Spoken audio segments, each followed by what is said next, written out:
Altin Dumani, kreu i SPAK së bashku me 2 prokurorët e posaçëm, Arben Kraja dhe Behar Dibra, përbëjnë treshën e Komisionit Përzgjedhës, i cili do të kryejë shqyrtimin dhe vlerësimin e 13 kandidatëve që aplikuan zyrtarisht për drejtimin e Byros Kombëtare të Hetimit. Ky proces i rëndësishëm vjen në një moment kur mandati i drejtoreshës aktuale, Aida Hajna, përfundon me 31 gusht të këtij viti. Megjithse Hajna kishte të drejtën ligjore të garonte për një mandat të dytë, ajo nuk dorëzoi dokumentacionet e nevojshme për të kandiduar sërish, duke hapur kështu rrugën për një drejtues të ri në kë institucion kyç të sistemit të drejtësisë.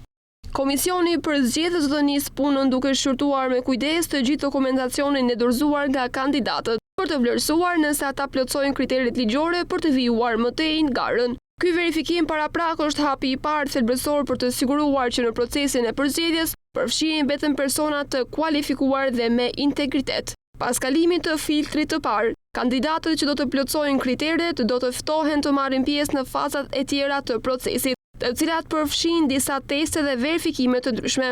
Testi i arsyetimit logjik, me qëllim të vlerësimit të aftësive të tyre analitike dhe të zgjedhjes së problemit. Kontrolli mjekësor, për të siguruar gjendjen e mirë shëndetësore të kandidatëve, e cila është thelbësore për detyrën. Testi fizik, e cila është një kërkesë standarde për të gjithë kandidatët në këtë lloj pozicioni, për të vlerësuar kondicionin e tyre fizik. Eseja me shkrim, ku kandidatët do të shprehin vizionin dhe planet e tyre për drejtimin e BK-s, si dhe intervista, e cila është një bisedë e thelluar për të njohur më mirë eksperiencën, motivimin dhe angazhimin e kandidatëve. Pas këtyre fazave, komisioni do të kryejë edhe një verifikim të figurës, do të shqyrtojë deklarimet e pasurisë dhe do të nënshtrojë kandidatëve edhe testin e poligrafit, për të siguruar pastërtinë e tyre në aspektin moral dhe ligjor. Mes 13 emrave që kanë shprehur interes për drejtimin e BK-s, vjen re disa kandidatura të profilit të lartë. Në garë janë 2 ish-drejtorë të përgjithshëm të policisë së shtetit, Haki Cako dhe Gledis Nano, të cilët sjellin përvojë të gjatë në drejtimin e institucioneve të zbatimit të ligjit.